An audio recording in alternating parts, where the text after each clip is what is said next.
रेणुकाच्या लग्नाला लवकरच 10 वर्ष पूर्ण होणार होती। तिला 2-2 जुळी मुलं, यश आणि साक्षी। सुरुवातीला जरी खूप त्रास झाला सांभाळायला वाढवायला, पण आता मुलं 6 वर्षांची होत आली होती।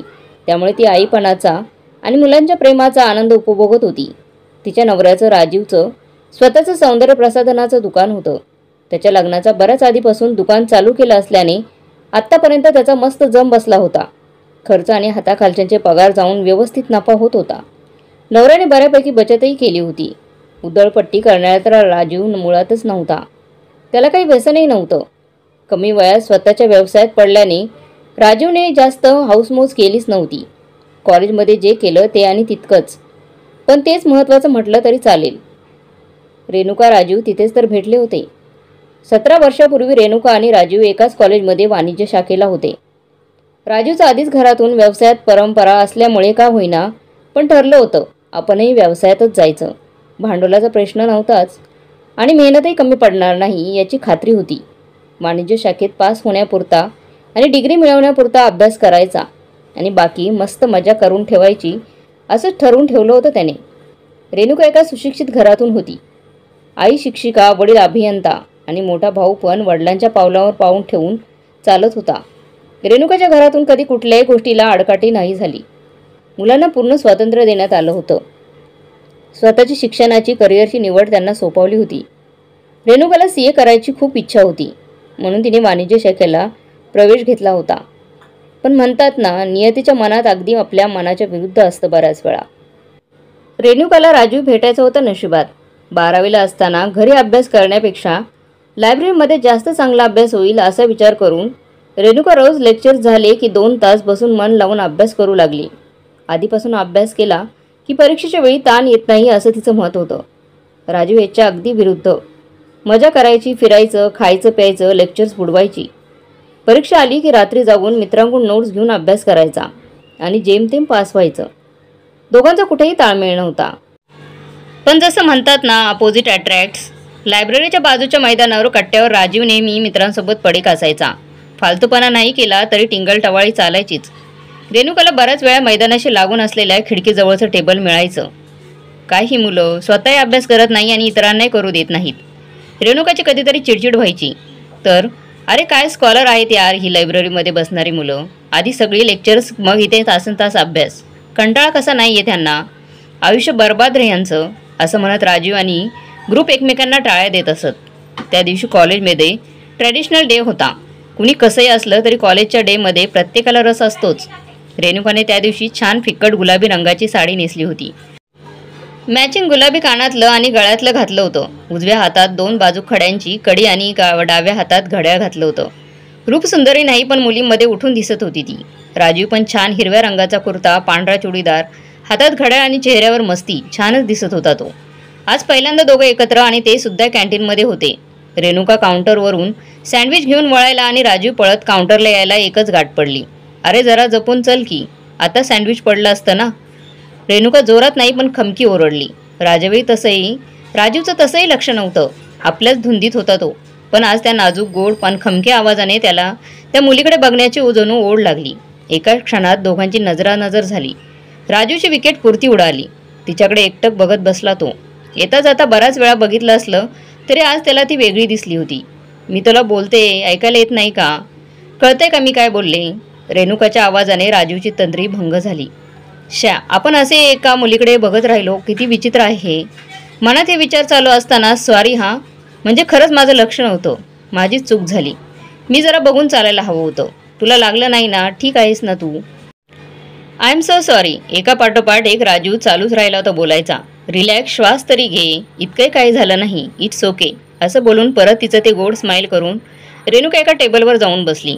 राजू त्याची ऑर्डर घेऊन तिच्या समोर पण जरा लांब एक टेबलवर बसला। हात तोंड खाण्यात आणि नजर मात्र रेणुकावर। काय दिसते राव ही मुलगी, आधी कधी हिच्याकडे लक्ष कसं गेलं नाही आपलं? कोण आहे वाटतं? तर ही माझ्याच बॅचची, माहिती काढायला हवी बॉस, मनात विचार करत नाश्ता संपवून राजू घरी निघाला। रेणुकाही सँडविच खाऊन लायब्ररीमध्ये जाऊन अभ्यासाला बसली। तिच्या ध्यानीमनी नव्हतं राजीवला लव्ह ॲट फर्स्ट साईट झालं होतं। दुसऱ्या दिवसापासून राजीवने त्या साडीवाल्या मुलीची माहिती काढायला सुरुवात केली। काही दिवस सतत तिच्या मागे मागे, पण तिच्या नकळत महिन्याभरात राजीवला कळून चुकलं आपलं रेणुकावर प्रेम जडलंय। व्हॅलेंटाईन डेची वाट बघणं वगैरे आपल्याला काही जमणार नाही हे त्याला माहीत होतं. त्यामुळे त्याने हळूहळू रेणुकाशी मैत्री केली. कॉलेजमध्ये असल्याने तिलाही काही वावगं वाटलं नाही. 1.5 महिना होत आला असेल. एकदा कॅन्टीनमध्ये नाश्ता करत असताना भविष्यात काय प्लॅन आहे असा सहज विषय निघाला. तिने CA आणि त्याने स्वतःचा व्यवसायाचा प्लॅन सांगितला. जेव्हा विषय लाईफ पार्टनर, प्रेम आणि अफेअरवर आला, राजूला हृदय जोरात धडकत बाहेर उडी टाकते की काय असं वाटू लागलं. अपेक्षांबद्दल बोलत असताना मस्करीत राजू बोलून गेला, तुझ्यासारखी मुलगी यायला पाहिजे आयुष्यात. सोनं होईल माझं.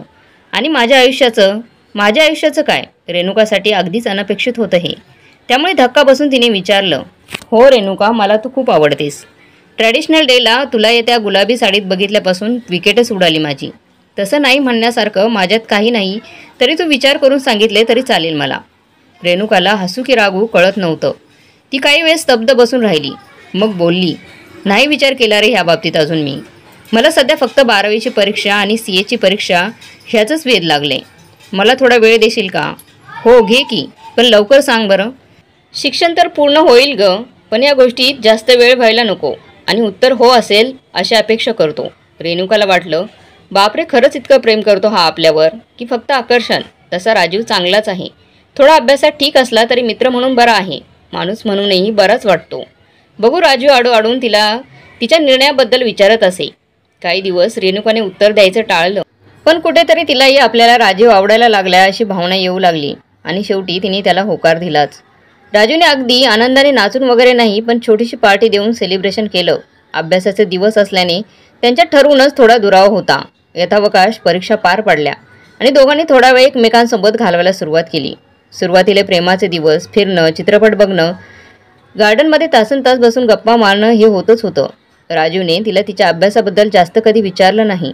तिलाही वाटलं, सुट्टी असताना का हे विचार बरं करायचे. किती वेळ एकत्र घालवला तरी त्याने कधी तिला चुकीचा किंवा प्रमाणाबाहेर स्पर्श केला नाही. ह्या गोष्टीने मात्र रेणुका खूप खुश होती. राजू इतर मुलांसारखा नाही हा विचार तिला समाधान देत होता. राजूचा निकाल अपेक्षेप्रमाणे होता. पास होऊन पुढच्या वर्गात गेला. शेवटचं वर्ष येईपर्यंत 2 वर्ष आहेत मजा करायला, इतकंच माहीत होतं त्याला. रेणुकाचाही अपेक्षेप्रमाणे मस्त निकाल लागला. तिने CA फाउंडेशनच्या परीक्षेत क्लास आणि तयारी दोन्ही सुरुवात केली. राजू खूप सहकार्य देत नसला तरी विरोधही करत नव्हता तिला. बघता बघता वर्ष निघून गेलं. फाउंडेशनचा निकाल लागला आणि रेणुका उत्तीर्ण झाली होती. तिने अत्यानंदाने राजीवला कॉल केला. राजू, मी परीक्षा पास झाले. छान झालं, आता अजून अभ्यास करावा लागेल ना? राजू म्हणाला. तिचा ओसंडता उत्साह आणि त्याचा थंड प्रतिसाद, पण प्रचंड आनंद आणि राजूवरचं जीवापाड प्रेम ह्यात रेणुकाने त्या गोष्टीकडे दुर्लक्ष केलं. बघता बघता दोघांचं कॉलेज संपलं. रेणुकाची CAची 2 वर्ष अजून बाकी होती. जवळजवळ 3-3.5 वर्षे दोघे एकत्र असल्याने मनाने जवळ आले होते. शारीरिक आकर्षण असूनही दोघांनी संयम आणि समजूतदारपणा दाखवून स्वतःला ह्यापासून दूर ठेवलं होतं. दोघांनी वरवर तरी असंच दिसत होतं. आता राजीवला त्याच्या वडिलांनी थोडी मदत केली. थोडं कर्ज काढलं आणि त्याचा व्यवसाय उभा करून दिला. हेच करायचं हे आधीपासून ठरवलं असल्याने त्याने लवकरच प्रगती करायला सुरुवात केली. घरी सांपत्तिक परिस्थिती चांगली असल्याने वर्ष होता घरच्यांनी लग्नाचा विषय काढला. राजीवने जास्त आडेवेडे न घेता किंवा लपवाछपी न करता रेणुकाबद्दल सर्व घरी सांगितलं. घरातून विरोध नसला तरी मुलगी मुलापेक्षा जास्त शिकलेली म्हणून तसे सगळे नाखुशच होते. आई वडिलांनी समजवायचा प्रयत्न केला, पण राजू त्याच्या मतावर ठाम होता. राजूने अर्थात रेणुकाला सांगितलं. तिला तिचं शिक्षण संपेपर्यंत वाट बघायची होती. पण आता राजूच्या घरी कळाल्यामुळे तिला घरी सांगावं लागलं. घरात अर्थात एक प्रकारचं वादळच आलं. त्याच्या व्यवसायाचा प्रश्न नव्हता, पण घरात शिक्षणाला महत्त्व नाही हे कळत होतं. रेणुकालाही घरातल्यांनी समजवायचा खूप प्रयत्न केला, पण प्रेम आंधळ्याबरोबरच बुद्धी बाजूला ठेवायला भाग पाडतं. अखेर दोन्ही घरातली लोकांनी जे आहे त्यात मुलांचं सुख मानून लग्नाला होकार आणि संमती दिली. रेणुकाच्या घरच्यांची फक्त एकच अट होती, रेणुकाला तिचं शिक्षण पूर्ण करून द्यायला हवं. थोडं काचरत का होईना अट मान्य करून लग्नाची सुपारी फुटली. लग्न ठरल्यामुळे रेणुका खूप खुश होती. अखेर इतक्या वर्षाच्या प्रेमाला आता एक नात्याचं नाव मिळणार होतं. राजीव पण खुश होता. रेणुकासारखं मोकळेपणा बोलत नव्हता, पण लग्न करून प्रेमिकेला बायको करून घरी आणण्याचा आनंद होताच. सुपारी फुटल्यानंतर 6 महिन्यात त्याचं लग्न झालं. लग्न ही सगळ्यात जास्त आनंद, सुख आणि जीवनाला कलाटणी देणारी गोष्ट असते हे रेणुका ऐकून वाचून होती, पण त्याचा प्रत्यय तिला प्रत्यक्षात येणार होता. लग्नानंतर देवपूजा, कुलदेवतेचा आशीर्वाद, पाहुणे रावळे सगळं सुरळीत पार पडलं. राजूला जरी 3-4 वर्ष ओळखत असली तर त्याच्या घरातली लोकं तिच्यासाठी नवीन होती. त्यामुळे सासू जे सांगत होती तसं ती करत होती. राजीव आईचं ऐकून सर्व सोपस्कर व्यवस्थित पूर्ण करत होता. जसे जसे दिवस सरकत होते रेणुकाच्या मनात मधुचंद्राची ओढ लागली होती. प्रेमविवाह असल्याने आणि तो सगळं बघेल किंवा सरप्राईज देईल याचा विचार करून तिने त्याला कधी काही विचारलंच नाही. घरात माणसांचा राबता असल्याने अजून दोघांना एक यायला संधीच मिळाली नव्हती. रेणुकाची अस्वस्थता वाढत होती. न राहून तिने एकदा संधी शोधून राजीवला एकटं गाठलं. राजीव 15 दिवस होत आले आपल्या लग्नाला. आपण फिरायला कधी जाणार आहोत? रेणुका तुला कसली घाई आहे ग? आता लग्न झालंय आपलं. आयुष्यभर सोबतच राहायचंय ना. इतकी घाई कशाला? रेणुका जरी निराश झाली हे ऐकून त्याच्यावरील विश्वास आणि प्रेम यांनी तिला गोष्ट सोडून द्यायला भाग पाडले. पण रेणुकाला तरी कुठे माहीत होतं ही फक्त सुरुवात होती. महिना होत आला आणि जणू राजू त्यांचा प्रेमविवाह आहे, तिला त्याच्या साथीची गरज आहे हे विसरूनच गेला होता. अतिविश्वास म्हणा किंवा आंधळं प्रेम, पण रेणुकानेही कधी त्याच्या परिवाराबद्दल जास्त खोलात जाऊन विचारलं नव्हतं त्याला. त्याचं फिरायला जाणं जवळपास कॅन्सल झालं होतं. त्याला किंवा घरातल्या कोणालाही त्यांचं काही खास वाटलं नाही. रेणुकाच्या घरून मैत्रिणींकडून विचारलं गेलं, पण तिने थातूर मातूर उत्तरं देऊन विषय टाळला. दिवसभर राजू दुकानात आणि रेणुका घर कामात, नाहीतर त्यांच्या खोलीत आराम करत. दिवसभर एकटी बसून तिला आता कंटाळा येऊ लागला होता. तिने राजूला सांगून तिचा सीएचा अभ्यास चालू ठेवायची इच्छा व्यक्त केली. तिला आश्चर्य वाटत होतं की राजू स्वतःहून का नाही बोलला हे, पण कामात राहून असेल असं म्हणून सोडून दिलं गेलं. तुला खरंच अभ्यासाची गरज आहे का रेणुका? राजूच्या प्रश्नाने रेणुका हबकली. नाही म्हणजे घरात बरीच कामं असतात. आईला हातभार लाव. तिला तरी कोण सोबत असतं? एकटीच असते ती. तिच्याशी बोल, नवीन पदार्थ शिक, नवीन काहीतरी शिकून जे ज्याने घरात मदत होईल. रेणुकासाठी हा एक मोठा धक्का होता. असं कसं बोलू शकतो राजू? त्याला माहीत नाही का मला सीए करायचं आहे? स्वप्न आहे माझं ते. राजू अरे पण मी जर घर सांभाळून माझा अभ्यास केला तर काय हरकत आहे? दुपारचा वेळ नुसतं बसून झोपा काढून नाही तर टी व्ही बघून जातो. दुसरं काहीतरी शिकण्यापेक्षा मी माझा अभ्यास करते ना. अखेर बरंच हो नाही करता करता आणि घरातल्या कामांवर परिणाम नाही होणार ह्या खात्रीवर रेणुकाचा अभ्यास सुरू झाला. राजीवकडून काहीच साथ मिळत नव्हती, विरोधही नव्हता. त्यामुळे रेणुकाने जास्त मनावर नाही घेतलं. पण मन आतून तुडत होतं की काहीतरी चुकतंय. लग्नानंतर काही दिवस साडी सलवार कमीज घालून तिला थोडा कंटाळा यायला लागला होता. एक दिवस घरातील माहेरून आणलेली बॅग उघडून तिने जीन्स आणि कुर्ता काढला. जीन्स आणि कुर्ता घालून आरशात स्वतःला निरखून बघून एकदम खुश झाली ती. अरे किती दिवसांनी घातली जीन्स, मस्तच वाटते. राजू पण खुश होईल आज.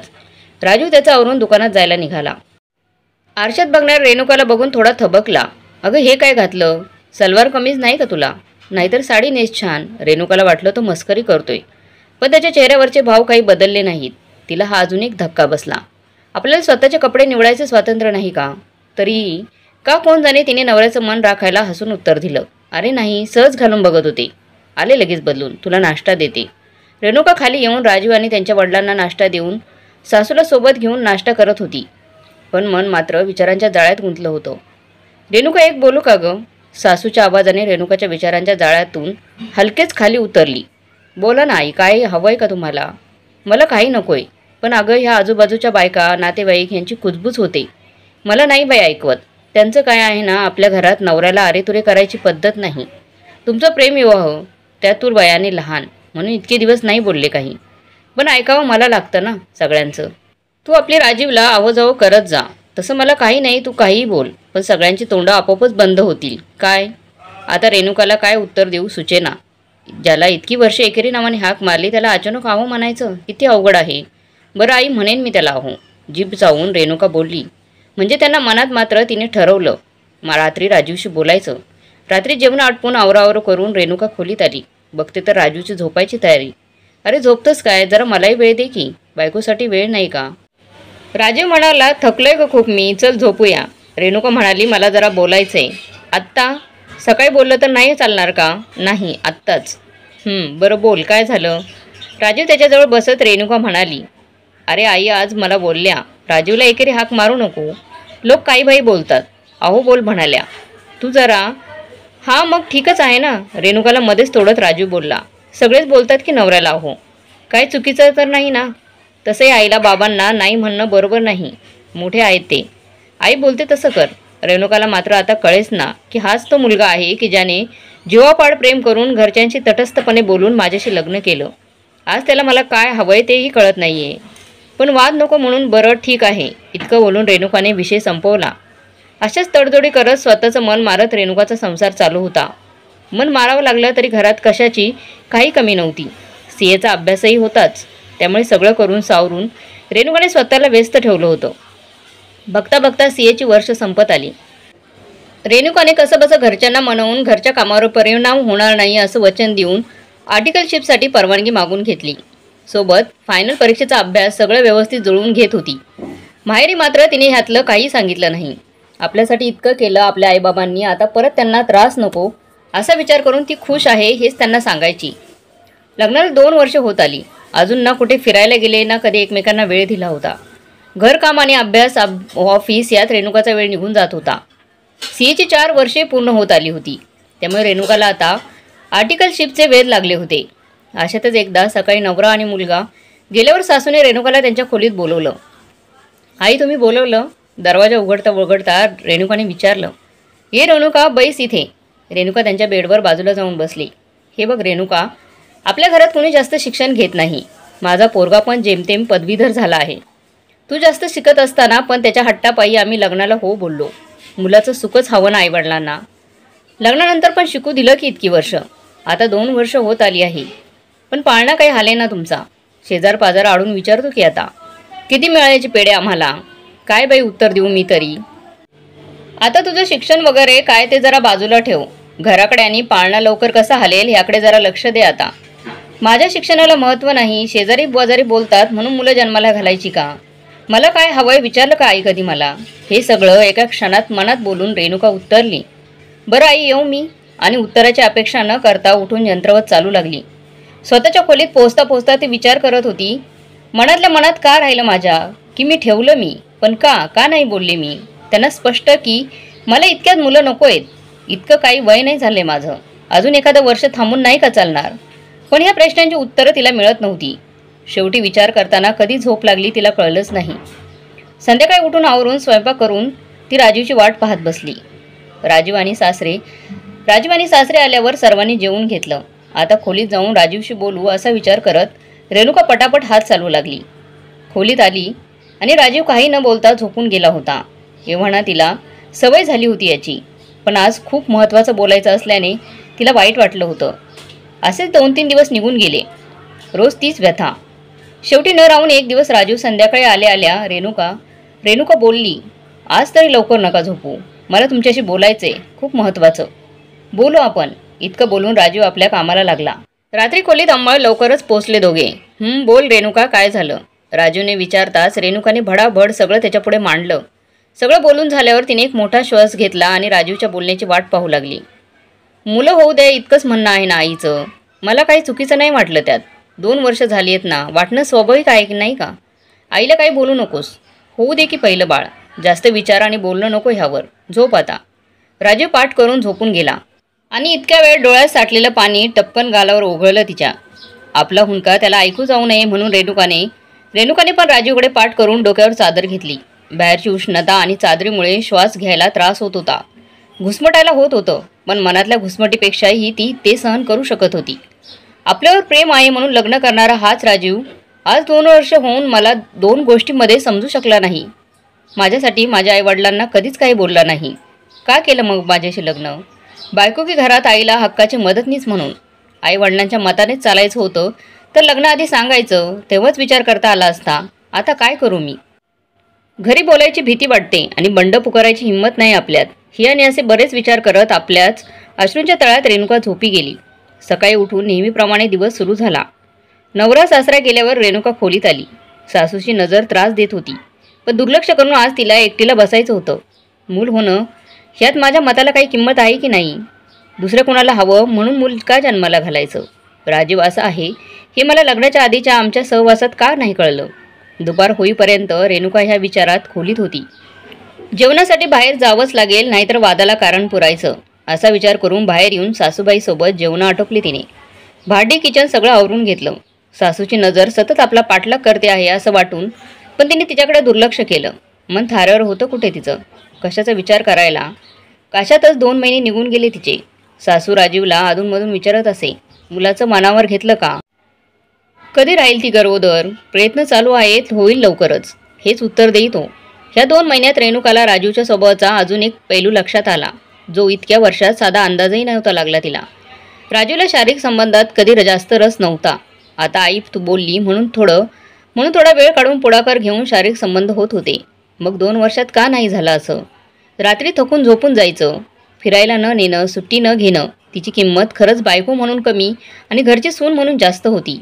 रेणुकाला ह्या गोष्टींचं खूप वाईट वाटत होतं. पण आता मूल होऊ द्यायचं असं ठरल्याने ती सगळं बाजूला ठेवून राजूच्या मनासारखं वागत होती. परत एकदा पुढच्या महिनाभरातच अखेर त्यांच्या प्रयत्नांना यश मिळालं आणि रेणुका गर्भवती राहिली. राजू खुश असला तरी तिला काही डोक्यावर उचलून वगैरे घेतलं नाही त्याने. करोडो अभिनंदन करून तो त्याच्या आयुष्यात परत गेला. जणू काही बायकोला गर्भवती करणं इतकंच काय तो त्याचा सौभाग्य होता. ह्यापुढे त्याचं काम संपलं जणू. मनात ही गोष्ट कळूनही रेणुका आता खुश होती. शेवटी एका नवीन जीवाला ती ह्या जगात आणणार होती. मूल येण्यानं राजू नक्की बदलेल अशी तिची खात्री होती. सासू मात्र खूप जास्त खुश होती. पहिलं नातवंड येणार होतं घरी. सुनेला कुठे ठेवू आणि कुठे नको असं झालं होतं त्यांना. राजूला ना वेळ ना रस, त्यामुळे सासूच तिला डॉक्टरकडे घेऊन जायची. खाण्यापिण्याची काळजी घ्यायची. घरातली कामं पण आता तिच्या वाट्याला कमी येत होती. तिला वाचायला धार्मिक पोथ्या पुस्तकं आणून दिली. रेणुकाला काही रस नसताना घेऊन तरी बसावं लागायची ती पुस्तकं. अशातच एका सोनोग्राफीमध्ये कळलं रेणुकाला जुळी मुलं होणार आहेत. सगळे खुश होते. रेणुकाला तसा काही त्रास नसल्याने गर्भावस्था अगदी व्यवस्थित होती तिच्यासाठी. सासू आणि आईच्या मार्गदर्शनाखाली खाणं पिणं, औषधही वेळेवर, त्यामुळे मुलं अगदी हवी तशी वाढत होती. दोघांच्या आतल्या मस्तीने थोड्या त्रासासोबत रेणुका आनंदही तितकाच घेत होती. 7वा महिना लागला आणि सासूला रेणुकाच्या डोहाळ्या जेवणाचे वेध लागले. चांगली तारीख वार बघून डोळे जेवण घालायचं ठरलं. जुळे असल्याने रेणुकाचं पोट चांगलंच दिसत होतं. बायका येण्याची वेळ झाल्यावर तिने तयारीला सुरुवात केली. छान हिरव्या रंगाची साडी, लग्नात मोठं मिळालेलं मंगळसूत्र, सोन्याचा हार, त्याचबरोबर सासूने आणून दिलेले फुलांचे दागिने, फुलांची परडी आणि या सगळ्यात भर घालत होतं तिचं गर्भपणात आलेलं चेहऱ्यावरील तेज. खूप सुंदर दिसत होती रेणुका. बाहेर बोलवायला आलेली सासू सुंदर नटलेल्या सुनेला बघून खुश झाली आणि चेहऱ्यावर हात फिरवून कपाळावर कटाकट बोटं मोडून तिची दृष्ट काढली. बाहेरच्या खोलीत एक झोपाळा फुलांनी सजवला होता. समोर एक मोठी चंद्रकोरही होती. रेणुका सगळी सजावट बघून खुश होऊन जाऊन झोपाळ्यात बसली. यथावकाश डोहाळ्या जेवणाचा कार्यक्रम सुरू झाला. तिचे आई वडील आणि अपरिहार्य कारणामुळे येऊ शकले नव्हते. त्यामुळे थोडी उदास असली तरी ती सगळ्याचा आनंद मनसोक्त घेत होती. डोहाळ्या जेवणातील महत्त्वाचं म्हणजे सासू आणि इतर बायकांसाठी महत्त्वाचा भाग आता आला होता. समोरच्या ताटात 2 झाकलेल्या वाट्या होत्या. तिला एक उघडायला सांगितली सगळ्यांनी. ही का ती अशी हसत खेळत मजा चालू होती. आमची रेणुका पेढेच उघडणार बरं का? सासूच्या आवाजाने रेणुकाने त्यांच्याकडे वळून बघितलं. हो की नाही रेणुका? सासू अजून एकदा तिच्याकडे बघून हसत बोलली. बोलून थोड्या नाखुशीनेच रेणुकाने एक झाकण उचकलं. तिचं नशीब की सासूच पडलेलं तोंड नाही बघावं लागलं. तिने पेढ्यांची वाटी उघडली होती. सासूसोबत इतर बायकाही उत्साहाने जागीच उडू लागल्या. सर्व बायकांनी सासूचं तोंड भरून अभिनंदन केलं. रेणुका मात्र अस्वस्थ होती. काय आहे हे सगळं? खेळ म्हणून ठीक, पण बर्फीची वाटी उघडली असती तर इतकाच आनंद झाला असता का ह्यांना? असंच उत्साहाने अभिनंदन झालं असतं का माझं आणि सासूचं? आणि खरंच मला 2 मुली झाल्या तर स्वीकारतील का त्यांना सासू आणि घरातील इतर सारे? एक ना अनेक प्रश्न रेणुकाच्या मनात पिंगा घालत होते. उर्वरित खाण्याचा कार्यक्रम बायकांच्या उत्साहात आणि रेणुकाच्या प्रश्नांनी भरलेल्या संभ्रमात पार पडला. 8वा महिना लागल्यावर रेणुकाच्या आईने रेणुकाला त्यांच्या घरी प्रसूतीसाठी घेऊन जायचा प्रस्ताव तिच्या सासूसमोर मांडला. राजीव आणि त्याचे वडील कधी कुठल्या गोष्टीत जास्त सहभाग घेत नसल्याने तिचे सर्व निर्णय सासूच घेत होती. आमचे नातू येणार आहेत. 7 महिने मी काळजी घेतली आणि आता प्रसूती तुम्ही का बरं? मीच सगळं करणार हे. सासूचे असेच मुद्दे मांडून तिच्या आईवडिलांना अशी समजूत करून दिली की आपली मुलगी खूप खुश आहे. तिचं बघायला आहेत लोक. आपण तिला नंतर बाळासोबत घेऊन जाऊ. 9 महिने भरत आले आणि एक दिवस रेणुकाला कळा सुरू झाल्या. सासूने आनंद आणि भीतीने राजीवला दुकानात बोलवून पाठवलं. कामात व्यस्त आहे बोलून तू जाते आहेस ना रेणुकासोबत? मी येतोच मागवून, हे सांगून राजूने फोन ठेवून दिला. रेणुकाला कळा येत असल्याने ना काही सुचत होतं ना काही कळत होतं. शेवटी ड्रायव्हरला बोलवून सासूसोबत रेणुका हॉस्पिटलला जायला निघाली. आई वडीलही लागोलाग पोहोचले दवाखान्यात. डॉक्टर त्यांच्या कामात उत्तम आणि प्रामाणिक असल्याने तिची जुळी मुलं असूनही नॉर्मल करण्यात आली होती तिची डिलिव्हरी. अभिनंदन, प्रसूती व्यवस्थित झाली. आई आणि दोन्ही बाळं सुखरूप आहेत. डॉक्टर बाहेर येऊन म्हणाले. रेणुकाच्या आईवडिलांनी हात जोडून देवाचे आभार मानले. सासूनीही तेच केलं. पण जास्त रस दुसरं काही जाणून घेण्यात होता. डॉक्टर, दोन्ही मुलगे झाले ना? अहो खुश व्हा अजून. आम्हाला पण पेढा बर्फी हवंय बरं का. एक मुलगा आणि एक मुलगी झाली आहे. परत एकदा अभिनंदन. प्लीज एक्सक्यूज मी असं म्हणून डॉक्टर तिथून निघाले. सर्व अतिशय खुश होते. 2 तासांनी रेणुका शुद्धीवर आली आणि माझी मुलं म्हणून सोबतली बघू लागली. आई तुमची मुलं इथेच. नर्स दोन्ही मुलांना तिच्या हातात देत बोलली. अभिनंदन, आता लवकर दोन्ही मुलांना दूध पाजा थोडं थोडं. मी आहेच मदतीला तुमच्या. अगं अगं काय करतेस? त्या पोराला दे आधी तिच्यात. पोरीला काय जरा भुकेची कळ नाही सोसता नाही यायची का? थोडा वेळ दे तिला. दे तिच्याकडे तू. सासूचा आवाज, शब्द आणि रोख ऐकून रेणुका अक्षरशः जागेवर थिजली. माझ्यासोबत होतंय का हे? माझ्यासोबत होतंय, आता मुलीला का अशी वागणूक? पण पुढे सासूचीच मदत होईल, उगाच का वाद? त्या नसताना आपण बघू कोणाला कधी पाजायचं. मुलाला जवळ घेऊन रेणुकाने दूध पाजलं आणि थोड्या वेळात मुलीला दोन्ही मुलांना बघून काही काळापुरता का पहिना रेणुका जे आत दाबून ठेवून होती विसरली ती. 4 दिवसांनी रेणुकाला दोन्ही मुलांसोबत घरी आणलं. जास्त नाही तरी थोडीफार स्वागताची तयारी केली होती सासूने. राजूला जणू काही या सगळ्याशी काही देणं घेणंच नव्हतं. तो आणि त्याचं काम इतकंच काय त्याचं ते विश्व. नाही म्हणता रेणुकाला याची आता सवय झाली होती म्हणण्यापेक्षा तिने ती करून घेतली होती. कारण तिला स्वतःलाही माहीत नव्हतं का कळत नव्हतं, पण तिने तिच्याशी नकळत परिस्थितीशी जुळवून घेतलं होतं. आणि आता तर पदरी 2 लहान मुलं, म्हणजे काही करायचं म्हटलं तरी 10 वेळा विचार करावा लागणार. 2 निष्पाप जीव तिच्यावर सर्वस्वी अवलंबून होते आता. घाईत आणि विचार न करता काही करणं सध्या तरी शक्य नव्हतं. इतकं सहन केलं अशा माणसासाठी ज्याला कशाची काही घेणं देणं नाही.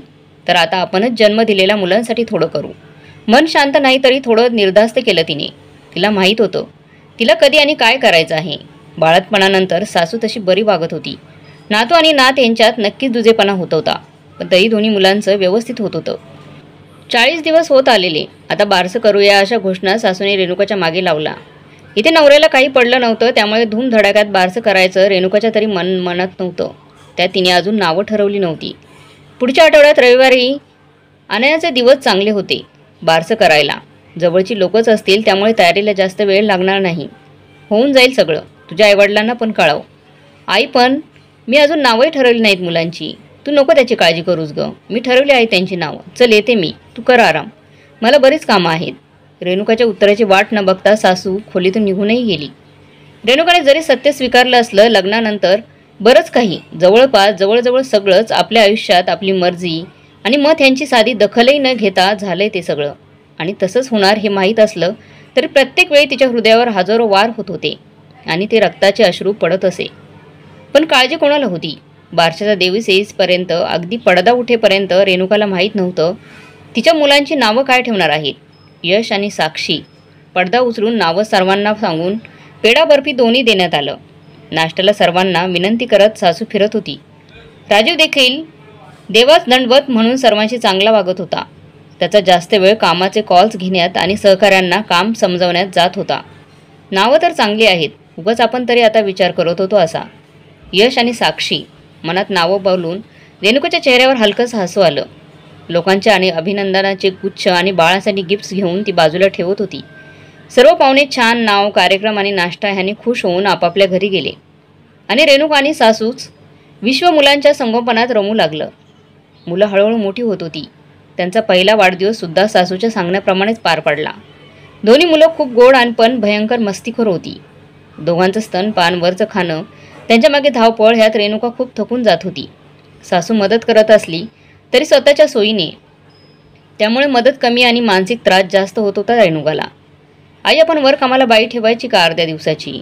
मुलांमागे फार धावपळ होती, थकायला होतं आणि मुलांना नीट वेळही देता येत नाही. त्यामुळे कशाला बाई वगैरे, मी आहेच की मदतीला. मुलांना वाढवण्याचा कसला आला त्रास? आजकालच्या मुलींचे नखरेच फार. माझा मुलगा चांगला कमावतोय म्हणजे तू उधळपट्टी करावी असा अर्थ नाही. काही नको बाई, होतं सगळं नीट. सासूने स्पष्ट नकार दिला. रेणुकाने मनात ठरवलेल्या काही गोष्टी तिच्यासाठी आता अजून पक्क्या झाल्या होत्या. लग्नानंतर 5 वर्षात परिस्थितीत काही सकारात्मक बदल झाला नव्हता ना होणार होता. पण रेणुकाला आता नुसतं कुडत बसायचं नव्हतं.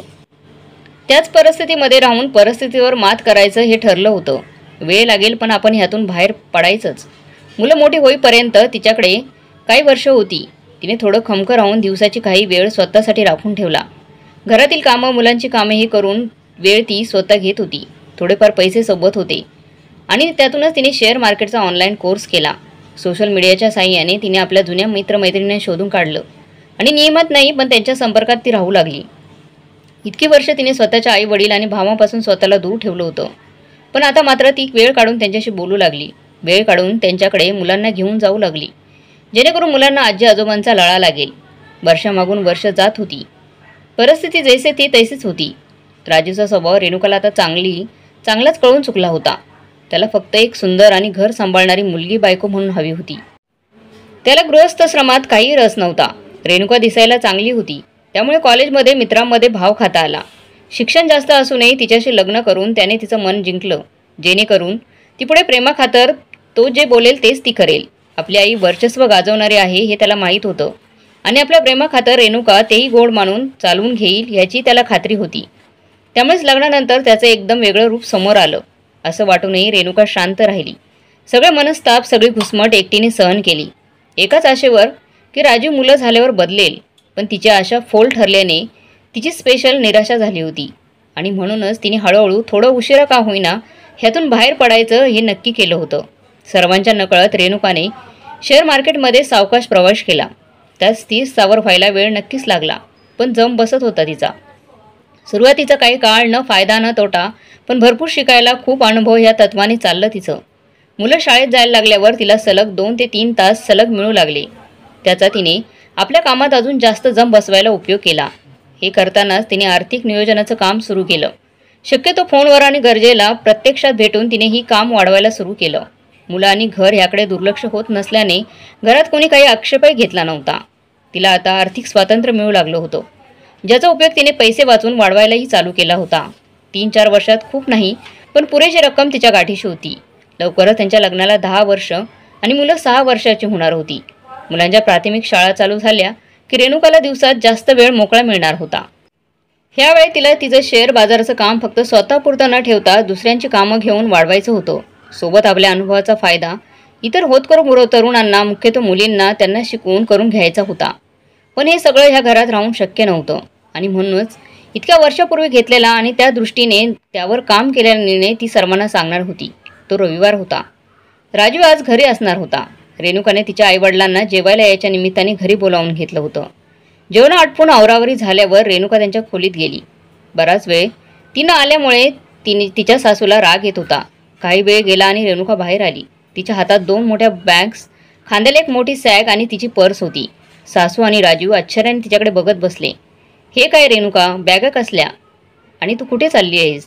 काही बोलली नाहीस तू मला? सासूला स्वतःचा अपमान झाल्यासारखं वाटल्याने ती पुरती पेटली होती. रेणुका, काय चाललंय हे? आईला का नाही काही बोललीस तू? तुला चांगलं माहीत आहे, आईला सांगितल्याशिवाय इथं काही होत नाही. दोघांचं शांतपणे ऐकून घेऊन रेणुकाने बोलायला चालू केलं. आई, गेली 10 वर्ष मी या घरासाठी इनामाने सगळं केलं. घरासाठी, तुमच्यासाठी, मुलांसाठी. काही तक्रारी केल्याही, पण त्या तुमच्या लेखी महत्त्वाच्या कधीच नव्हत्या. तुमच्यासाठी फक्त तुमचं घरावरचं वर्चस्व अबाधित राहणं जास्त महत्त्वाचं होतं. मी, माझं मन, माझं मत, माझ्या इच्छा, अपेक्षा कशाला म्हणजे अगदी कशालाही महत्त्व नव्हतं. स्वतःसाठी सोडा, माझ्या मुलांच्या बाबतीत देखील मला काही निर्णय कधी काही घेऊ दिला नाही तुम्ही. अगदी त्यांना दूध कधी आणि कोणाला जास्त पाजायचं त्यापासून आत्तापर्यंत त्यांना शाळेत कोणत्या घालायचं सगळंच. राजू, तूच आज तू परत एकेरीवर आलास. बोलावून घ्यायचा अधिकार तू गमावलायस कधीचा. मग इतकी वर्ष का बोलत होते? सवय, वाद नको म्हणून. काय केलंस रे माझ्यासाठी ह्या 10 वर्षात तू? घरातील एक वस्तू समजलं मला नेहमी. ना प्रेम, ना मानसिक, ना शारीरिक सुख, ना कुठे फिरायला घेऊन जाणं, आणि सगळ्यात महत्त्वाचं तुझ्यासाठी जी मुलगी तीच घर, माणसं, अभ्यास, करिअर सगळं सोडून आली मी. तिची तू किती साथ दिलीस. आई बोलेल ती पूर्व दिशा आणि मी तुझ्या विषयात मला, माझ्या मुलांना, हो माझ्याच तू, ज्यांच्यासाठी पैसे पुरवण्यापलीकडं काही केलं नाही. त्यामुळे त्यांचा वडील म्हणून आत्तापर्यंत तुला मिळालेला मान आज तू अखेर गमावलास. तुला काही फरक पडणार नाही ह्याची मला खात्री आहे. तरी आज मला हे सगळं बोलायचं होतंच. मी आज दोन्ही मुलांना घेऊन आईबाबांच्या जवळ राहायला जाते. यापुढे तुमचा आणि माझा काही संबंध नाही. काय बोलतेस तुझं तुला तरी कळते का रेणुका? राजूच्या ऐवजी त्याच्या आईचाच आवाज आला. माझ्या नातवाला घेऊन चाललीस बरी, मी सहजासहजी जाऊ देईन असं वाटलंच कसं? आम्ही आहोत रेणुकासोबत. शेवटी रेणुकाच्या वडिलांनी मौन सोडलं. जवळजवळ 10 वर्ष रेणुकाने एकटीने सगळं सहन केलं आणि तरी स्वतःला सिद्ध करत राहिली. आम्हाला काही कळू दिलं नाही आमच्या पोरीने. पण जेव्हा निर्णयावर अंमल करायची वेळ जवळ यायला लागली तेव्हा तिने आम्हाला सर्व सांगितलं. तिने जे सहन केले ते ऐकल्यावर आम्ही आता तिला तुमच्यासोबत ठेवू शकत नाही. तुमच्याशी आम्ही बोलून ही समस्या सोडवू असा पर्याय देखील रेणुकाला आम्ही दिला. पण तिने तिचा मार्ग आता निवडला आहे.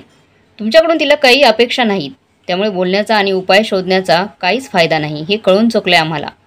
चल बेटा, तू नाही राहायचं आता इथे. आई, मी तुम्हाला फक्त घरकाम करायला, लोकांना मिरवून दाखवायला आणि नातू द्यायला हवी होती. नातू नसता दिला तर माझं काय झालं असतं याची मी कल्पना न केलेली बरी. माझ्या मुलीबाबत तुम्ही तिच्या जन्मापासून केलेला दुजाभाव मला दिसला नाही असं नाही. फक्त मला विरोध करायचा नव्हता. मला तेव्हा आर्थिक स्वातंत्र्य नव्हतं. तुमच्याशी वाद घालून ह्या घराबाहेर हाकलून द्यायची वेळ स्वतःवर आणायची नव्हती. माझा मुलगा मला गमवायचा नव्हता तुमच्याकडे. कशी सांभाळणार तू मुलांना माझ्याशिवाय? राजूच्या बोलण्यात खोचकपणा प्रकर्षाने जाणवत होता. तू नको त्याची काळजी करूस, रेणुका पुन्हा आत्मविश्वासाने बोलली. तुझं माझ्याकडे कधी लक्ष होतं इतक्या वर्षात? मी काय करते काय नाही या 5 वर्षात मी स्वतःला आर्थिकदृष्ट्या इतकं खमकं बनवलंय की दोन्ही मुलांची शिक्षणं आणि काळजी नक्कीच घेऊ शकते. तुझी गरज नाही मला आता. चला बाबा, मला जे बोलायचे ते मी बोलले. आता करायची वेळ आहे. रेणुका वडिलांना बोलली. मी कोर्टात जाईन रेणुका. माझ्या मुलाला माझ्याकडे आणूनच शांत बसेल. राजूचे शब्द आता रेणुकाच्या कानापर्यंत पोहोचत नव्हते. तिला उशिरा पण कळून चुकलं होतं. घुसमट सहन करण्याने कमी तर होणार नाही, पण वाढत नक्की जाते. सोबत घुसमट करणाऱ्यांची हिंमतही. कधी ना कधी हे पाऊल उचलणं गरजेचं होतंच. तिच्या स्वाभिमानासाठी, मुलांसाठी, तिघांच्या उज्ज्वल भविष्यासाठी आणि सगळ्यात जास्त महत्त्वाचं घुसमटून स्वतःला मारायच्या आधी परत एकदा मोकळा श्वास घेण्यासाठी. तर मग मित्रांनो, रेणुकाने घुसमट होणाऱ्या त्या घरातून बाहेर निघण्याचा निर्णय घेतलेला तुम्हाला कसा वाटला कमेंट बॉक्समध्ये नक्की कळवा. आणि ही कथा चांगली वाटली तर लाईक, शेअर, सबस्क्राईब नक्की करा.